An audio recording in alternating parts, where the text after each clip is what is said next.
dépend de l'heure à laquelle vous allez tomber sur cette vidéo. Je suis très content de vous retrouver dans cette nouvelle émission, dans ce nouveau chapitre d'une parole, une prière. Je suis Kev Marc, berger du ministère Parole de l'Évangile Ministry, PDF en sigle. Et aujourd'hui, je pense que le Seigneur nous fera encore du bien. Le Seigneur nous parlera et nous allons encore passer un moment dans la présence des dieux. Alors aujourd'hui, je vais vous proposer un thème que j'ai intitulé « Avant Madian, il y a Baal ». Avant Madian, il y a Baal. Nous allons lire dans le livre de Juge chapitre 6, mais nous allons faire une lecture compartimentée. La première partie ira du verset 12 au verset 16 et la seconde partie ira du verset 25 au verset 27. La Bible dit, j'ai lu la parole de Dieu, je vais lire un peu rapidement, un peu vite. L'ange de l'Éternel lui apparut et lui dit: l'Éternel est avec toi, vaillant héros. Gédéon lui dit: ah mon Seigneur, si l'Éternel est avec nous, pourquoi toutes ces choses nous sont-elles arrivées? Où sont tous ces prodiges que nos pères nous racontent quand ils disent: l'Éternel ne nous a-t-il pas fait monter hors d'Égypte? Maintenant l'Éternel nous abandonne et il nous livre entre les mains de Madian.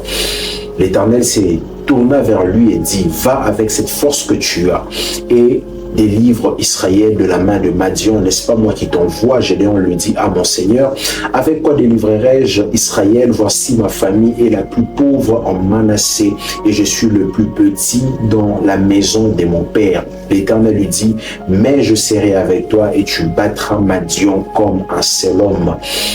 Versets 25 à 27, la Bible dit: dans la même nuit, l'Éternel dit à Gédéon: prends le jeune taureau de ton père et un second taureau de 7 ans, renverse l'autel de Baal qui est à ton père et abat le pieu sacré qui est dessus. Tu bâtiras ensuite et tu disposeras sur les hauts de ce rocher un autel à l'Éternel ton Dieu. Tu prendras le second taureau et tu offriras un holocauste avec les bois de l'idole que tu auras abattu. Gédéon prit 10 hommes parmi ses serviteurs et fit ce que l'Éternel avait dit, mais comme il craignait la maison de son père et les gens de la ville, il exécuta de nuit et non de jour. Parole du Seigneur. Amen.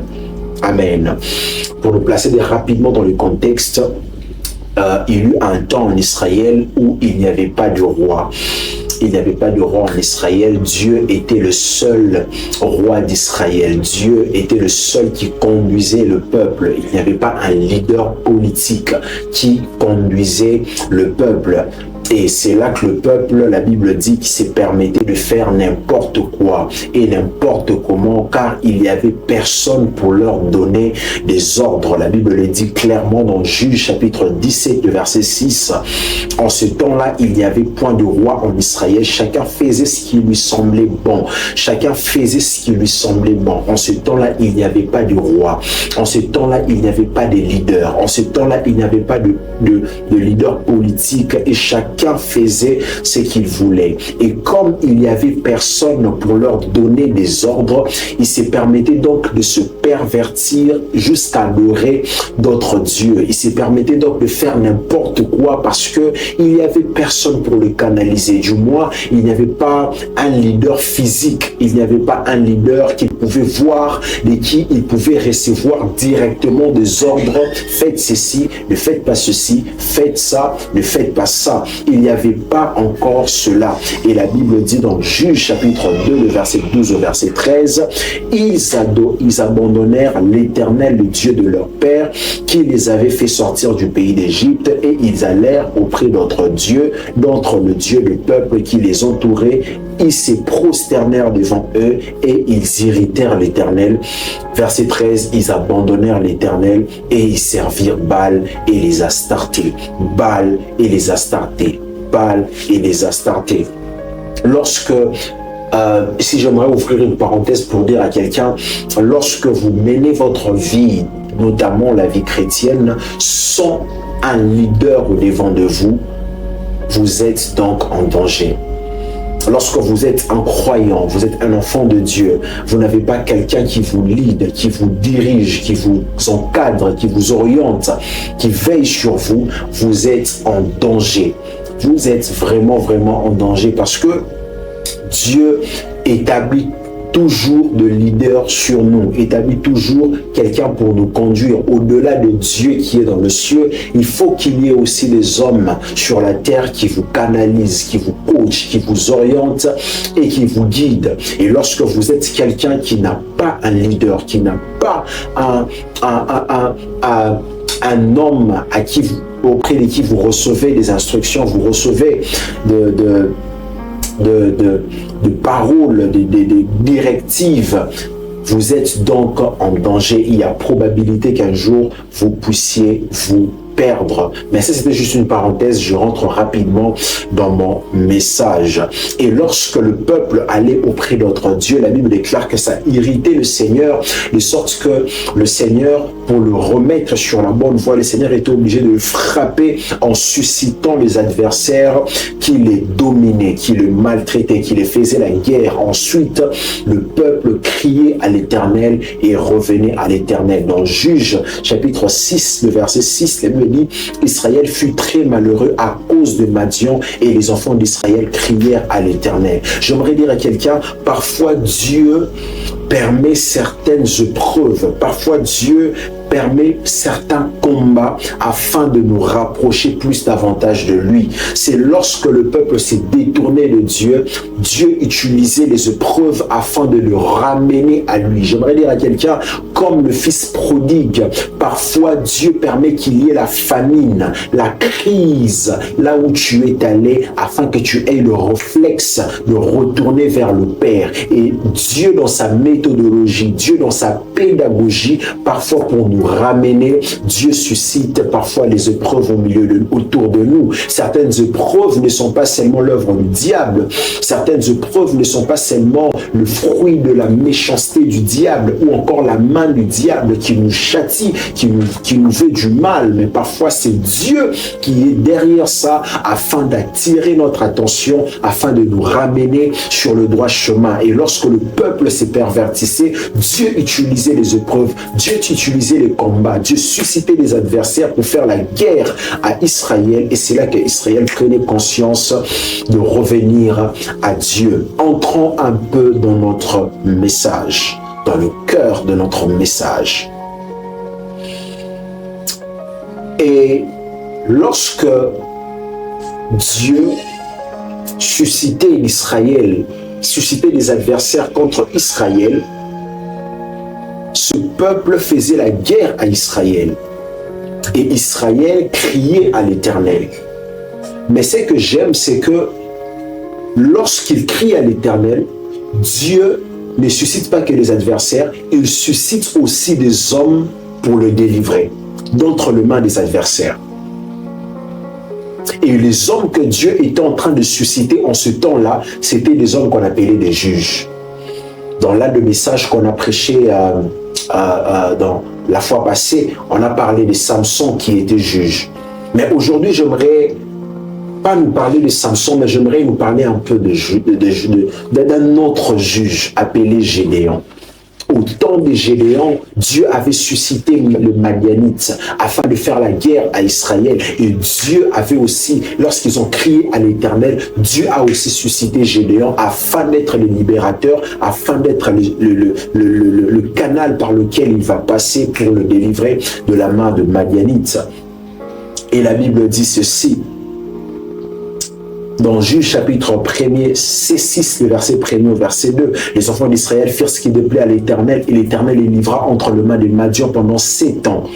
La main des Madianites fut puissante contre Israël pour échapper à Madian. Les enfants d'Israël s'est retirés dans le ravin de montagne, dans le caverne sur le rocher fortifié. Madian était suscité pour faire la guerre à Israël. Madian était suscité pour combattre Israël. Madian était l'ennemi d'Israël. Madian était l'adversaire d'Israël.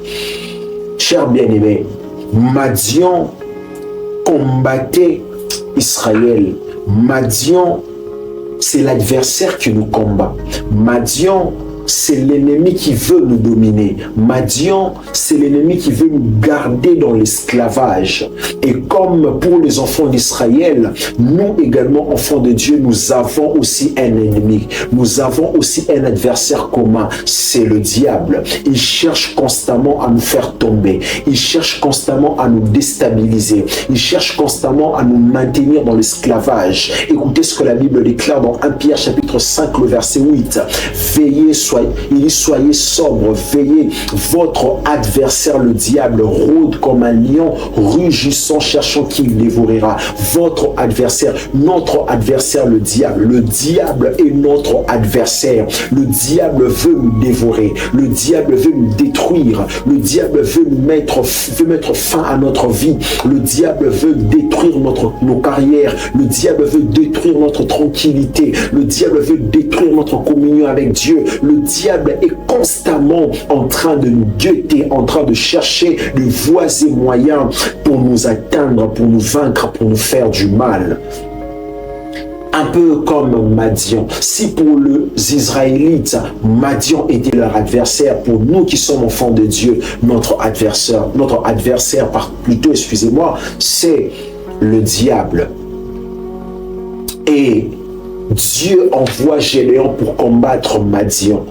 Mais bizarrement, Dieu rassure Gédéon quelque chose. La Bible déclare dans Juge chapitre 6, le verset 16, l'Éternel lui dit, « Mais je serai avec toi. » Et tu battras Madian comme un seul homme. Dieu rassure à Gédéon sa présence. Il dit, va combattre Madian, mais je te promets une chose, moi-même je serai avec toi. J'aimerais dire à quelqu'un, la présence de Dieu, c'est le secret de la victoire face aux défis. La présence de Dieu, à tes côtés, c'est le secret de la réussite, c'est le secret du succès, c'est le secret de la victoire. Dans 1 Samuel chapitre 17, le verset 37, la Bible déclare, Saul avait dit à David dit encore, l'Éternel qui m'a délivré de la griffe du lion et de la patte de l'ours, me délivrera aussi de la main de ce Philistin. Saül dit à David, va et que l'Éternel soit avec toi. Dieu rassure toujours sa présence. Lorsque vous voulez affronter un défi, lorsque vous êtes face à un défi, lorsque vous voulez affronter l'adversaire, ne vous appuyez pas sur vos atouts, ne vous appuyez pas sur vos capacités, mais appuyez-vous sur la présence de Dieu. Comptez sur la présence de Dieu. Si Dieu vous accompagne, alors la victoire sera certainement certaine. Dieu lui dit, tu vas vaincre, parce que je serai avec toi. Et nous également au Christ, Christ nous a également rassuré la victoire en nous donnant le pouvoir. Dans Luc chapitre 10, le verset 19, la Bible dit, voici je vous ai donné le pouvoir de marcher sur le serpent et sur le scorpion, sur toute la puissance de l'ennemi, et rien ne pourra vous nuire. Christ nous rassure également que le diable sera vaincu. Nous pouvons le chasser. Jacques le dit mieux, résistez au diable. Soumettez-vous à Dieu, résistez au diable et il fuira loin de vous. Nous pouvons résister au diable, nous pouvons chasser le diable, nous pouvons faire face au diable et nous pouvons même le craser, nous pouvons même le vaincre, nous pouvons même dominer sur sa puissance et sur sa ruse. À l'époque de Madian, à l'époque plutôt de Gédéon, ce sont les Madianites qui combattaient. Et lorsque Dieu envoie Gédéon pour combattre Madian, Dieu ne s'est pas seulement arrêté sur le simple fait de l'envoyer, mais Dieu lui a aussi donné des instructions. Dieu a aussi donné des instructions fermes à Gédéon.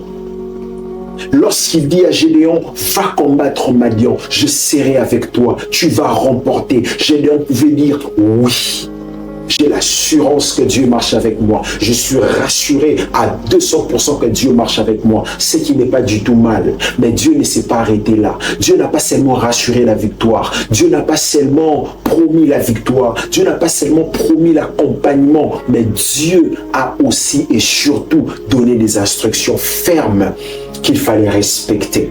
On voit cela dans Juge, chapitre 6, le verset 25. La Bible dit, dans la même nuit, ça veut dire le même jour où il a donné la parole à Gédéon, où il a dit à Gédéon, va combattre Madian.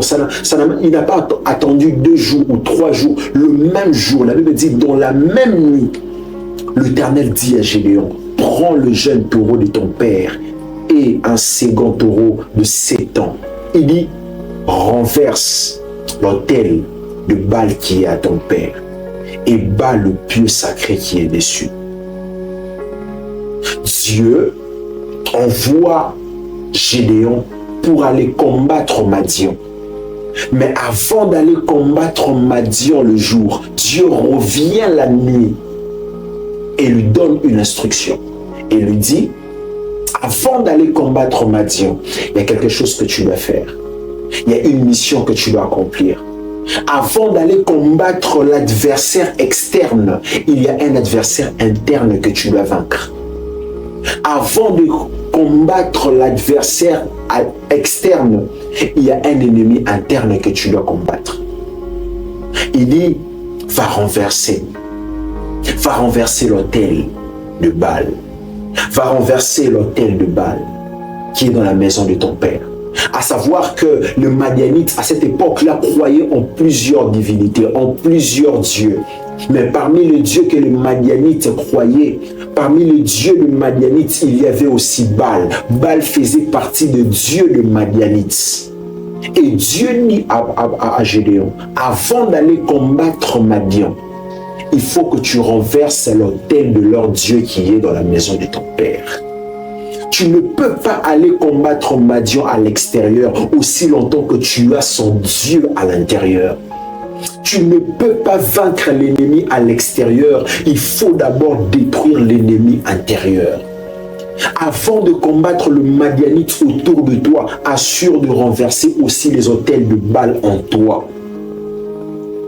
J'aimerais dire à quelqu'un, on peut résister au diable, il fuira loin de nous. Mais si nous fuyons, mais si on fuit dans nos cœurs, est-ce qu'on ne trouvera pas quelque chose du diable dans nos vies? Oh, j'aimerais le répéter, on peut résister au diable, il fuira loin de nous, il n'y a pas de problème à ça. Mais si on fuit aussi dans nos vies, est-ce qu'on ne trouvera pas quelque chose du diable en nous? On peut marcher sur la tête du serpent, c'est pas un problème. Mais est-ce qu'on n'a pas en nous, on n'a pas été mordu par le serpent, de sorte que le serpent a laissé en nous son venin, son poison. Faire le combat spirituel, c'est bien. Chasser les démons, c'est bien. Chasser le diable, c'est bien. Mais est-ce qu'en vous, vous n'avez pas quelque chose du diable? Est-ce qu'en moi, je n'ai pas quelque chose du diable? Est-ce qu'en nous, nous n'avons pas quelque chose du diable? Un jour, un homme rentré dans sa maison, il constate que il sentait toujours qu'il y avait dans un coin, il y avait des choses qui bougeaient, il y avait des choses qui bougeaient, il entendait des bruits bizarres, mais il ne prêtait pas trop attention. Un jour, il descend un peu pour voir qu'est-ce qui se passe, et là, il trouve un gros serpent. Il prend vite un instrument, il tue le serpent, il coupe le serpent en 1000 morceaux, et puis le jette. Il dit enfin, il y avait un serpent dans ma maison, je ne savais pas, mais je l'ai quand même tué. Je l'ai quand même tué. Il a dit enfin. Mais ce qu'il ne savait pas, le serpent avait pondu les œufs. Les serpents avaient déjà mis au monde de petits serpents. Et il a tué un serpent, mais le serpent a laissé 4 petits autres serpents dans sa maison. Et les 4 petits serpents qu'il n'avait pas vus, qu'il n'avait pas remarqués, ont grandi, ont pris de l'âge et sont devenus des gros serpents. Et un jour, ces gros serpents qui étaient cachés, qu'ils n'avaient pas vus, ont fini par les tuer. Qu'est-ce que j'essaie de nous dire? J'essaie de nous dire que c'est bien de chasser le diable que nous voyons, mais c'est mieux de constater aussi ce qui est du diable en nous, mais que nous ne voyons pas. Nous chassons le diable en public, mais nous avons encore le mensonge dans le cœur. Nous chassons le diable en public, mais nous avons encore la méchanceté dans le cœur. Il n'y a pas que les ennemis externes à chasser, il y a aussi des ennemis internes à renverser. Il n'y a pas que des ennemis internes à vaincre, il y a aussi des ennemis internes. Quel est ton ennemi interne que tu dois vaincre? Quel est ton ennemi interne que tu dois vaincre? Oui, cher bien-aimé, avant Madian, il y a Baal. Avant Madian, il y a Baal. Avant d'aller combattre Madian, il faut combattre Baal. Avant de combattre à l'extérieur, il faut combattre à l'intérieur. Avant de chasser le feu, de couper les liens de famille, envoyer le feu par-ci, par-là, vous devez savoir aussi qu'à l'intérieur, il y a la jalousie que vous devez abolir dans votre cœur. Il y a la méchanceté dans votre cœur. Il y a la jalousie dans votre cœur. Il y a le mensonge dans votre vie. Il y a l'impudicité dans votre vie. Il y a le péché secret que les gens ne voient pas. Écoutez-moi, lorsque vous chassez, vous combattez Madian, tout en ayant son Dieu à l'intérieur de vous, vous serez faible face à lui. Combattre le diable en ayant ce qui lui appartient en vous, vous rend faible face au diable. Vous priez, vos prières ne sont pas efficaces parce qu'en vous, vous portez les choses du diable encore. Écoutez ce que Jésus a dit. Dans Jean chapitre 14, verset 30, il dit « Je ne parlerai plus guère avec vous, car le prince du monde vient. Je n'ai pas de problème que le prince du monde vient. Je n'ai pas de problème que le prince du monde existe. » Mais il dit « Il n'a rien en moi. Il n'a rien en moi. » Ça veut dire quand il me cible, il ne sait pas comment me toucher. Il ne sait pas où me toucher. Parce qu'en moi, je n'ai rien de lui. Il n'y a rien de lui en moi. Cher bien-aimé, ce message est un appel à la réflexion. Ce message est un appel à la prise de conscience. S'il y a Madian à l'extérieur, c'est qu'il y a aussi Baal à l'intérieur. Et vous devez, et je dois, et nous devons tous ensemble vaincre un Baal à l'intérieur de nous. Il y a un Baal à l'intérieur. Il y a un hôtel de Baal à l'intérieur de nous. Les gens ne le voient pas. Ah, c'est ça même le problème. Parce que Madian, on le voit. Madian, on sait remarquer sa présence. Mais Baal, il est caché dans la tente. Il est caché dans la maison. Il est caché dans le cœur. Il est caché dans le pensée. Il est caché dans la vie secrète. Il est caché dans la chambre. Il est caché dans notre intimité. Personne ne le voit. Peut-être que même nos voisins ne savent pas que là-bas, les voisins de Gédéon ne savaient pas que dans cette maison-là, dans cette tente-là, il y a un hôtel de Baal. Peut-être même que ceux qui vous entourent ne savent pas qu'à l'intérieur, il y a quelque chose. Il y a des gens qui vous entourent, ils ne savent pas dans vos pensées, il y a des hôtels de Baal. Vos pensées sont remplies de mauvaises choses. Vous êtes remplis de mauvaises pensées, remplis de mauvais désirs. Ça, les gens ne voient pas parce que c'est secret. Baal opère dans le secret.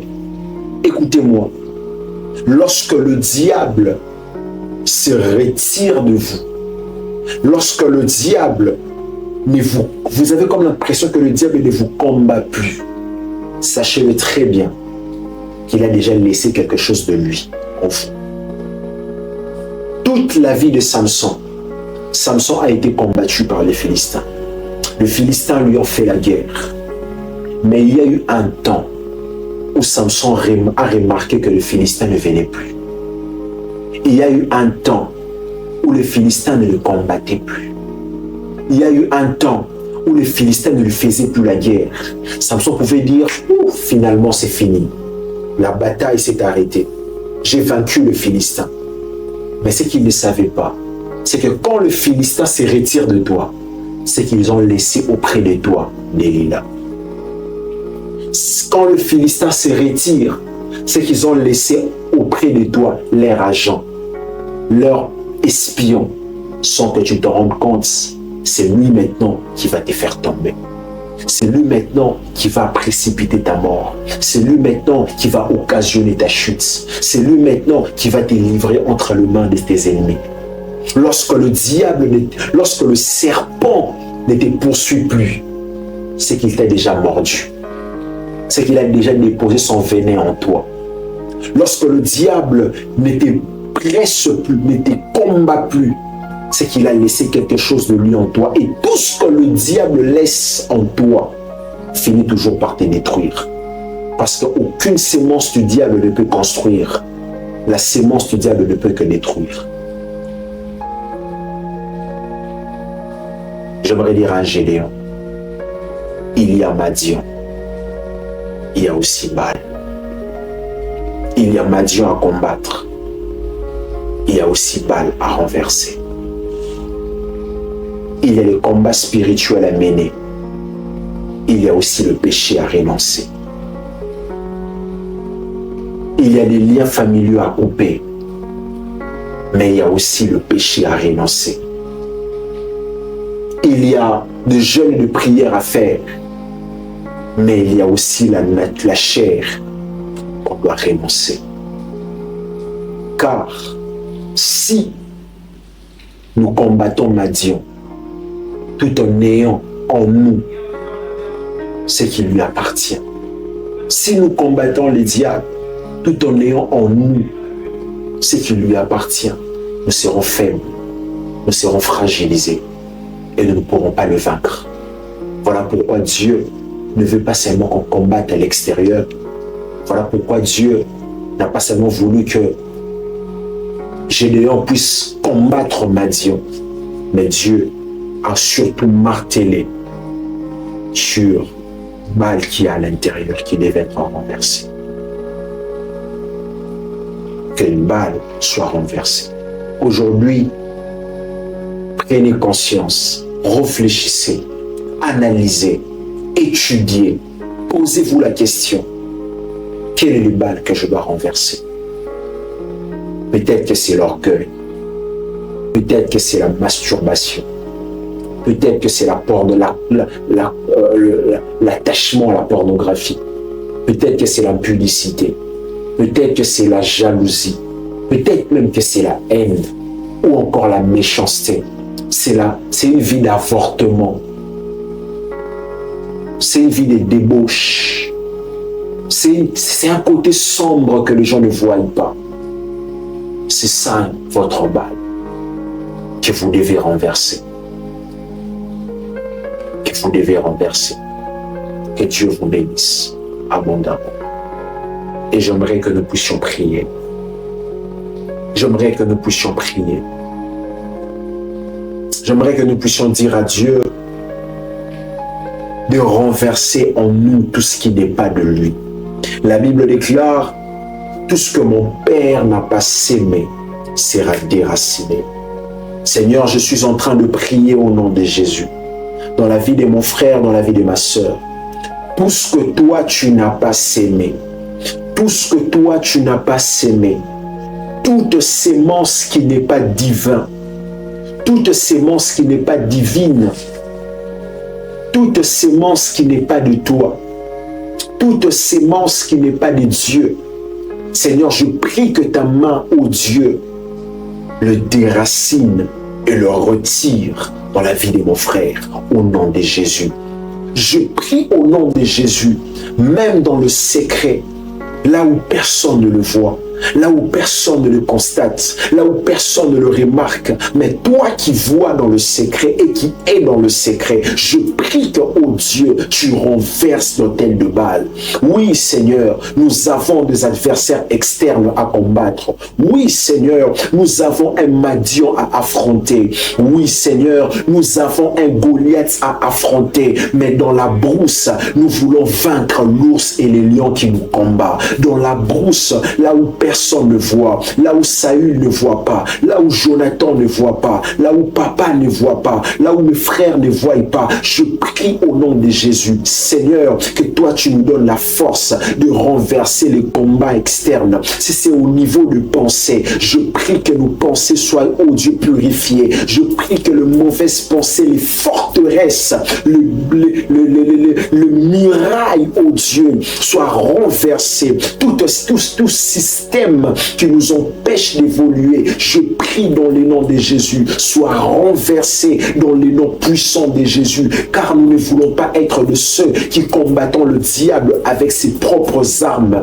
Nous ne voulons pas être de ceux qui combattons le diable avec ses propres armures, car Seigneur Dieu, si nous entrons dans le champ de bataille avec le diable, face au diable, tout en ayant son armure et ses armes, Père, nous serons en train de chouer, nous serons en train de perdre la bataille et nous ne voulons pas perdre. Voilà pourquoi nous voulons que, oh Dieu, l'autel de Baal, les autels de Baal dans nos cœurs, dans nos pensées, dans nos vies soient renversés au nom puissant de Jésus, au nom puissant de Jésus, au nom puissant de Jésus. Père éternel Dieu, fais germer en nous ton caractère, fais germer en nous ta nature, fais germer en nous, oh Dieu de gloire, ton caractère, transforme notre vie, transforme notre caractère au nom puissant de Jésus-Christ.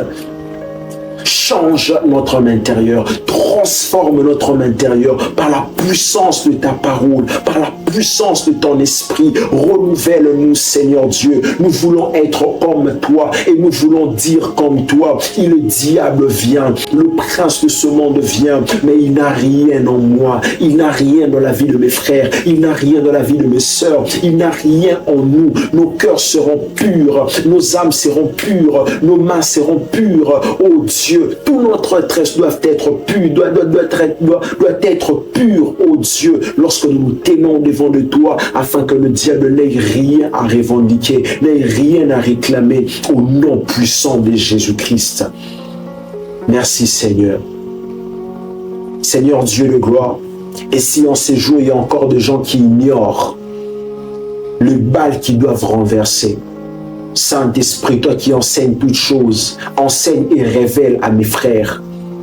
Enseigne et révèle à mes frères. Enseigne et révèle à mes sœurs ce qu'ils doivent renverser, ce qu'ils doivent renoncer, ce qu'ils doivent couper au nom puissant de Jésus. Alors même qu'ils seront en train de dormir, alors même qu'ils seront éveillés par une parole prophétique, je prie au nom de Jésus que tu nous révèles ce que nous devons renoncer. Que Madian ne soit pas seulement combattu, mais qu'également son Dieu en nous soit combattu. Que le diable ne soit pas seulement vaincu, mais également que ses œuvres en nous soient mortes au nom de Jésus. Merci Seigneur, merci de le faire. Ainsi nous avons prié. Amen.